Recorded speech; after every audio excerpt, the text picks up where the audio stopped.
Okay, so we're going to look at another system, which is the simple pendulum. Okay, so what is a simple pendulum? So essentially it is a, you have a string and you have a little mass attached to the end of the string, an object of mass m. The string is say some length l, and essentially what you do is you move it by some angle theta, let go of the system, and we know that it's going to oscillate back and forth between the two extremes. Okay, now once again we are interested in only simple harmonic motion behavior. Okay, so what we know is that for small angles, the force on this, the force that causes oscillations is a linear restoring force. See, we know that the force is restoring because it always wants to bring it back to its equilibrium. Okay, but for when the angle theta is small, okay, and when we say small, we mean theta less than say 10 degrees. So if theta is less than 10 degrees, then what we know is that the restoring force the force is not only going to be restoring, but it is also going to be linear restoring. And when we say linear restoring, what we know is that this F, okay, is basically ends up being, when we calculate it, ends up being equal to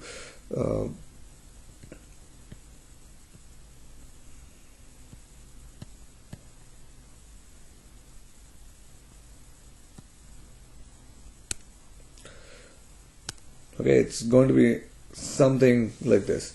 All right, now what we know is that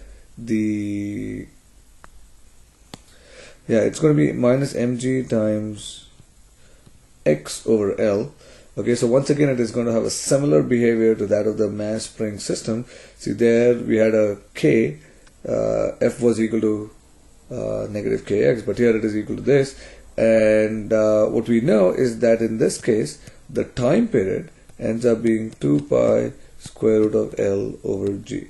Okay, so the interesting thing here is to keep in mind that the time period of the pendulum does not depend on the mass of the bulb. Okay, it is just basically dependent on the length, and also dependent on the acceleration due to gravity of wherever you are. Okay, we can now easily write down the expression for the frequency of the pendulum, which is 1 over 2 pi square root of g over L. Okay, so these are all the things for a simple pendulum. Let's do a quick example here, and then then I can work on the worksheets. So the example would be, determine the length of a pendulum on Earth. Determine L for a pendulum of time period of 1 second. Okay, so let's figure out the pendulum's length with the time period will be 1 second.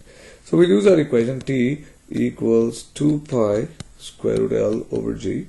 Okay, so we know T is 1 second. We're going to have 2 pi square root of L over 9.8. We're doing it for the Earth. Okay, now here, be very careful with the algebra, especially, or the arithmetic here, especially when you put it on your calculators. Okay, the most common mistake that people make is that they do this. Okay, this 1 over 2 pi, they write this down.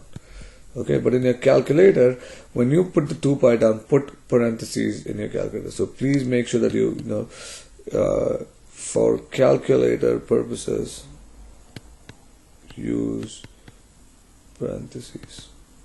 So this is the one mistake that people make. So if you do it properly, okay, then what you will end up getting will be, so this ends up being 0.159 is equal to square root L over 9.8. Now to get rid of the radical, we'll square both sides. We get L over 9.8 is equal to 0.159 square, okay, which ends up giving us about 0.0253, and that gives me L equals 9.8 times 0.0253, and this is about 0.25 meters. Okay, so for the Earth, Okay, for a pendulum, a simple pendulum to have a time period of 1 second, its length must be 0.25 meters. And of course, if you know the time period, you can figure out the frequency, or if you know the frequency, you can do all kinds of things. All right, so that is it for